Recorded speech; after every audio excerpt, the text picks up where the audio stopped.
एक ऐसा भयानक जंगल जहां पर जाने वाला हर कोई इंसान गायब हो जाता है या फिर यूं कह लीजिए कि उसकी जान चली जाती है।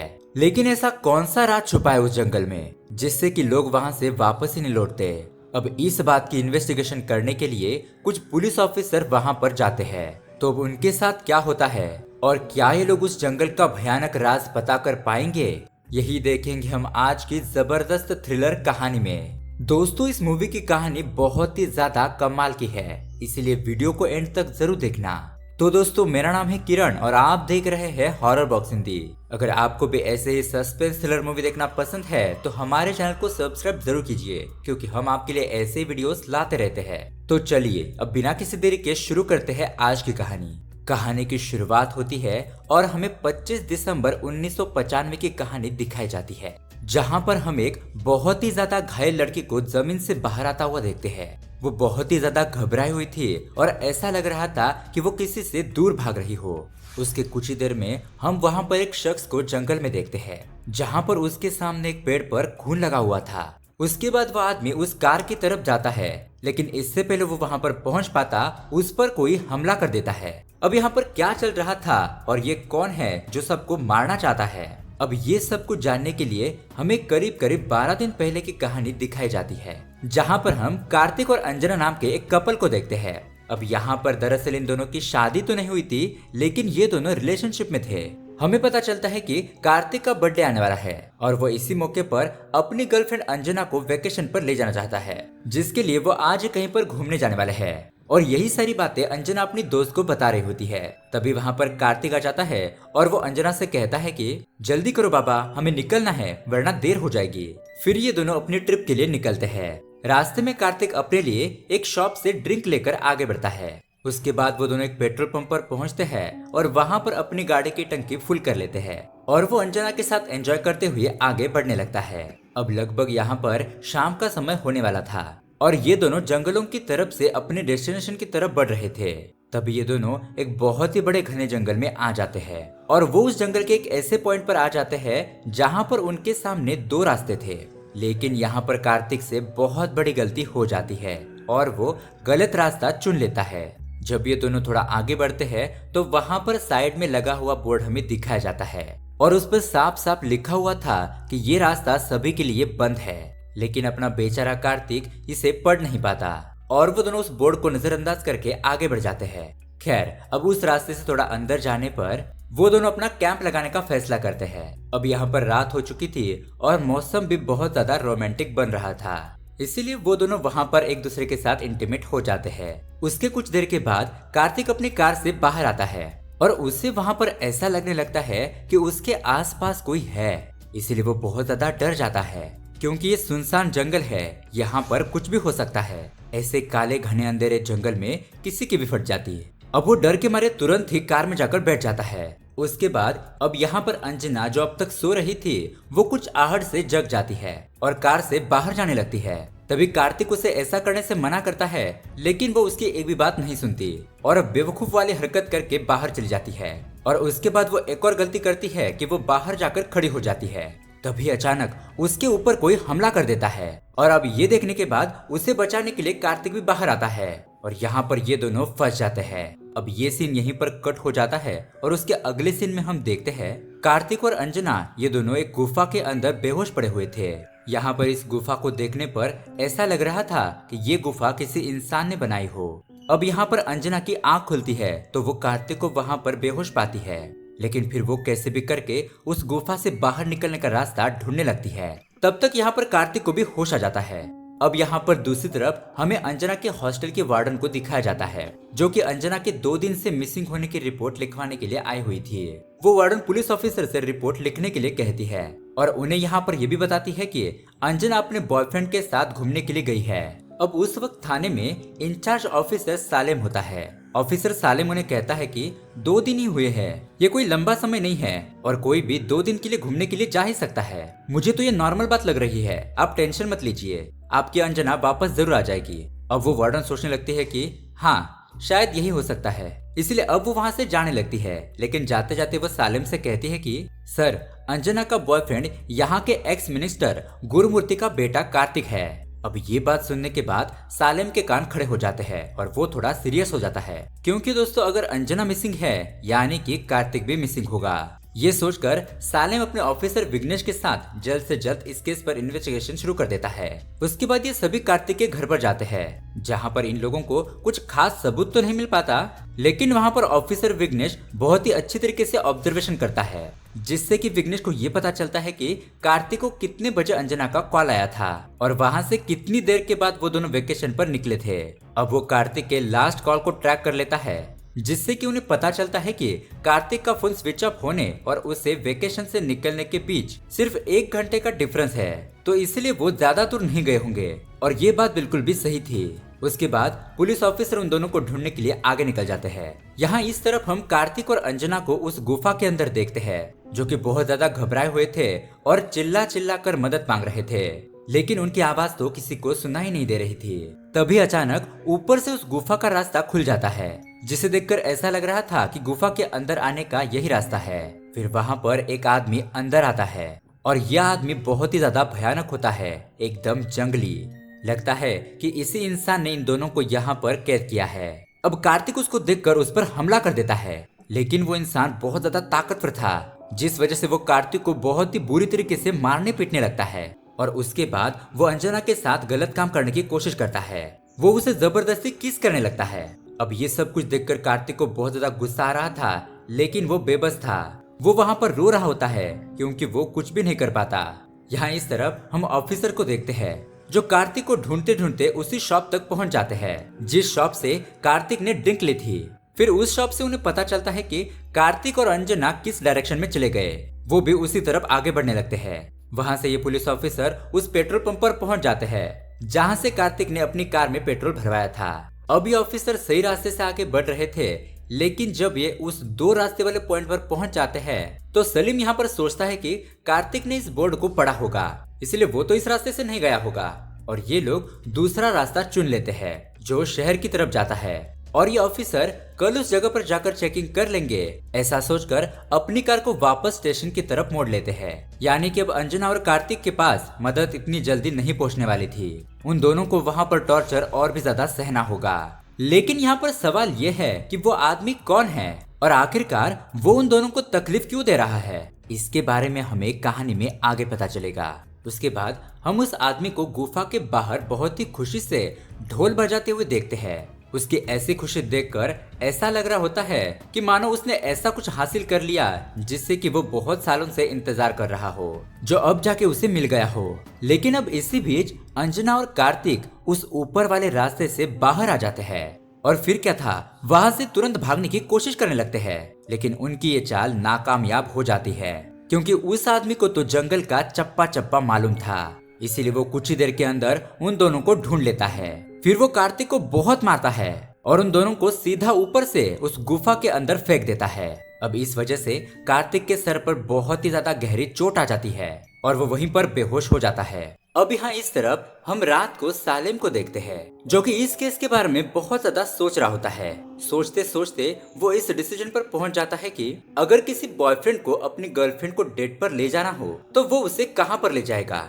वो सोचता है कि इसका जवाब हो सकता है कि वो किसी ऐसी जगह पर ले जाए जहाँ पर वो दोनों अकेले हो और वहाँ पर बहुत ज्यादा लोग ना हो। और ये सोचते हुए सामिल ये समझ जाता है कि कार्तिक अंजना को जंगल की तरफ ले गया होगा, यानी कि हमें जंगल के अंदर जाकर उन्हें ढूंढना है।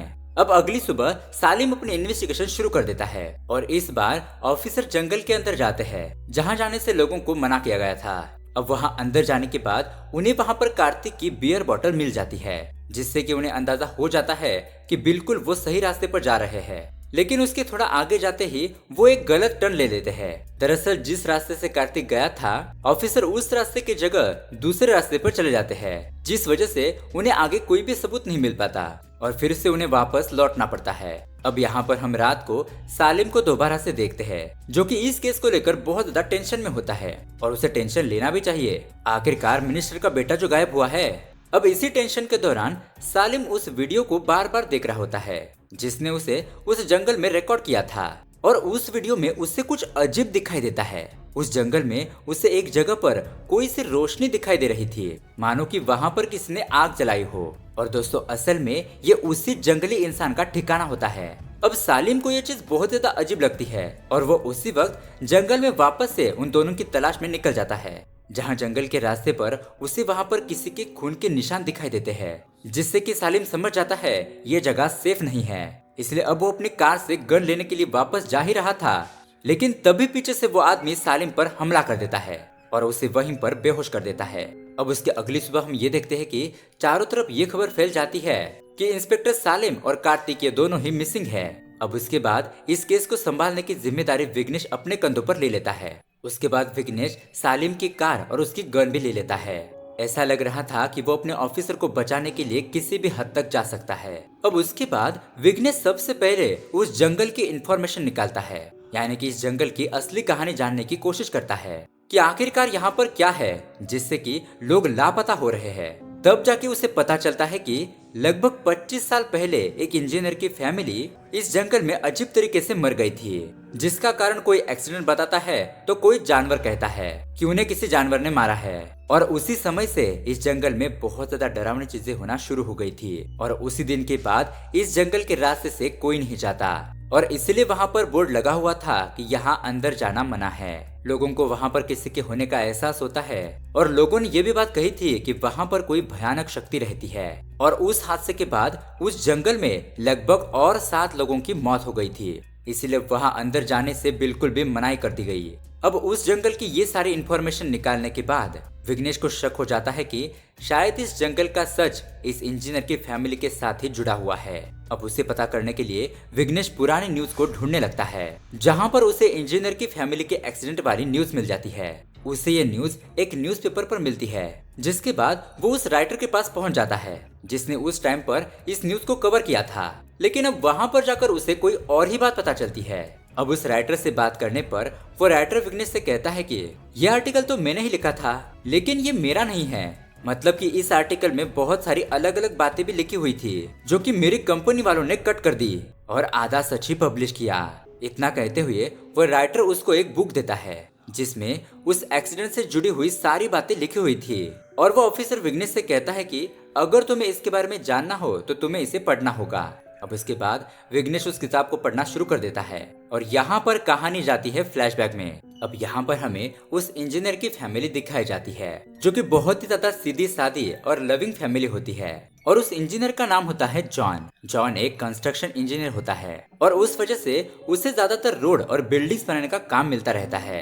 अब वैसा ये काम जॉन को उस वक्त के मिनिस्टर गुरुमूर्ति ने दिया था और ये काम ये था कि जंगल के बीच में एक रोड बनाना था, लेकिन उस समय वो इंजीनियर जॉन उस काम को करने से मना कर देता है। इसका कारण ये था कि उस जंगल में पहले से एक रास्ता बना हुआ था और लोग उसी रास्ते का इस्तेमाल किया करते थे, इसीलिए वहाँ पर कोई नया रोड बनाने का कोई भी फायदा नहीं था। लेकिन यहाँ पर इससे भी बहुत बड़ी बात ये थी कि जॉन को इस बात का पता था कि गुरुमूर्ति इस रोड के जरिए कुछ गैर कानूनी कामों को अंजाम देना चाहता है, इसलिए जॉन इस काम को करने से साफ साफ मना कर देता है। अब यहाँ पर जॉन तो बिल्कुल भी सही था, क्योंकि हमें पता चलता है कि गुरुमूर्ति का कनेक्शन मुंबई के डॉन कासिम इब्राहिम के साथ था और वो उसके साथ मिलकर कुछ गैर कानूनी काम शुरू करना चाहता था और उस काम को अंजाम देने के लिए उसके पास 4 वफादार लोग भी थे। पहला उसका खुद के पार्टी का एमएलए शिवराय, दूसरा वहाँ का डीएसपी शंकर लिंगम, तीसरा कॉन्ट्रैक्टर मेनन और चौथा उसका खास आदमी समीनाथन। ये चारों लोग उसके लिए बहुत खास थे और उसके काम को अंजाम देते थे। अब यहाँ पर गुरुमूर्ति ये चाहता था कि जॉन भी उसके साथ मिल जाए, लेकिन इसके लिए जॉन कई बार गुरुमूर्ति को मना कर देता है। अब यहाँ पर एक रात जॉन अपने परिवार के साथ जंगल वाले रास्ते से कहीं पर जा रहा होता है, तभी अचानक पीछे से एक कार आती है और उसकी कार को ठोक देती है और उनका बहुत ही ज्यादा भयानक तरीके से एक्सीडेंट हो जाता है, जिसमें कि जॉन की ऑन द स्पॉट मौत हो जाती है। उसके आगे हम देखते हैं कि ये एक्सीडेंट गुरुमूर्ति ने ही करवाया था, क्योंकि जॉन उसकी बात नहीं मान रहा था। गुरुमूर्ति वहां पर आता है और वो देखता है कि जॉन की पत्नी और उसका बेटा आनंद अभी भी वहां पर जिंदा है, जिसके बाद वो एक पत्थर से जॉन की पत्नी के सिर पर वार करता है और उसे मार डालता है और उसकी पत्नी की वहीं पर दर्दनाक तरीके से मौत हो जाती है। अब ये सब कुछ बेचारा आनंद देख रहा था और वो रोने लगता है वहाँ पर गुरुमूर्ति आनंद को भी मारने की कोशिश करता है, लेकिन वो किसी तरीके से अपनी जान बचा के वहाँ से भाग जाता है। उसके बाद यहाँ पर विघ्नेश को ये भी बात पता चलती है कि जंगल में जिन 7 लोगों का खून हुआ है उसमें से ये 4 वही लोग हैं जो गुरुमूर्ति के साथ मिलकर काम किया करते थे। और यहाँ पर सबसे बड़ा ट्विस्ट रिवील होता है और विघ्नेश को साफ साफ ये बात पता चलती है कि जंगल में जो आदमी ये सब कुछ कर रहा है वो और कोई नहीं बल्कि उसी इंजीनियर जॉन का बेटा आनंद है, जो अपने परिवार की मौत का बदला लेना चाहता है। और इसी वजह से उसने गुरुमूर्ति के बेटे कार्तिक को किडनैप कर लिया है। अब ऑफिसर विघ्नेश ये बात जानने के बाद तुरंत ही जंगल की तरफ निकल जाता है। वो ये सोचने लगता है कि अगर वो टाइम पर नहीं पहुंचा तो कहीं वो आनंद गुस्से में सालिम सर को और कार्तिक को मार न डाले। यहाँ हम इस तरफ सालिम को देखते हैं, जिसे आनंद ने उसी जगह पर कैद किया था जहाँ पर उसने कार्तिक और अंजना को भी कैद किया था। बस इन दोनों के बीच में एक मिट्टी की दीवार होती है। अब यहाँ पर आनंद सालिम के लिए कुछ खाना लेकर आता है, लेकिन यहाँ पर सालिम अपना दिमाग लगाता है और उस खाने के प्लेट का बहुत ही जबरदस्त इस्तेमाल करता है। वो उस खाने के प्लेट से दीवार को तोड़ने की कोशिश करता है और देखते ही देखते वो उस दीवार में इतना बड़ा छेद कर देता है जिससे कि वो उससे आर पार हो सके और आसानी से दूसरी तरफ चला जाए। अब वहाँ पर सालिम को कार्तिक और अंजना दोनों ही दिखाई देते हैं, लेकिन यहाँ पर हमें पता चलता है कि कार्तिक की मौत हो चुकी है, क्योंकि जब आनंद ने कार्तिक को ऊपर से फेंका था तब उसी वक्त उसके सिर पर चोट लगी थी और वो उसी वक्त मर गया था। अब यहाँ पर कार्तिक की मौत उसी तरीके से होती है जैसे कि उस वक्त आनंद की माँ की मौत हुई थी। अब यहाँ पर सालिम अंजना को किसी भी हालत में बचाना चाहता है, इसलिए वो दोनों वहाँ से भागने वाले होते हैं, लेकिन उसी वक्त वहाँ पर आनंद आ जाता है जो सालिम को वहाँ पर देखकर उस पर हमला कर देता है। अब जैसा कि हमें पता है आनंद बहुत ज्यादा ताकतवर था, जिस वजह से सालिम उससे जीत नहीं सकता था। इसीलिए सालिम किसी तरीके से अंजना को उस गुफा से बाहर निकाल देता है और तब तक वहाँ पर विघ्नेश भी आ जाता है।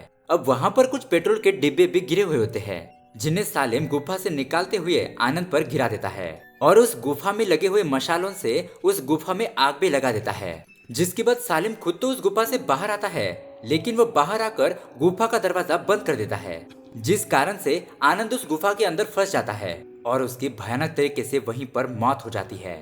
और इसी तरीके से वो ऑफिसर्स अंजना को बचा लेते हैं। अब दोस्तों इस कहानी के अंत में हम देखते हैं गुरुमूर्ति उस जंगल में आता है और वहाँ पर आकर अपने बेटे कार्तिक को याद करने लगता है, लेकिन तभी अचानक हम देखते हैं कि उसके गले के पीछे एक रस्सी आती है और उसकी वहीं पर मौत हो जाती है। अब दोस्तों यहाँ पर आता है बहुत बड़ा ट्विस्ट। हम देखते हैं कि गुरुमूर्ति को और किसी ने नहीं बल्कि आनंद ने ही मारा है, यानी कि वो उस आग से बचकर बाहर निकल गया था, लेकिन उस हादसे में उसका चेहरा पूरी तरीके से जल चुका था। अब उसके बाद आनंद पागलों की तरह हंसने लगता है जैसा कि उसका बदला पूरा हो गया हो। और दोस्तों इसी के साथ ये कहानी यहीं पर एंड हो जाती है। तो दोस्तों ये कहानी आपको कैसी लगी हमें कमेंट करके जरूर बताइएगा। साथ ही ऐसे ही अमेजिंग मूवी देखने के लिए हमारे चैनल को सब्सक्राइब जरूर कीजिए। मिलते हैं अगली वीडियो में। Thanks for watching.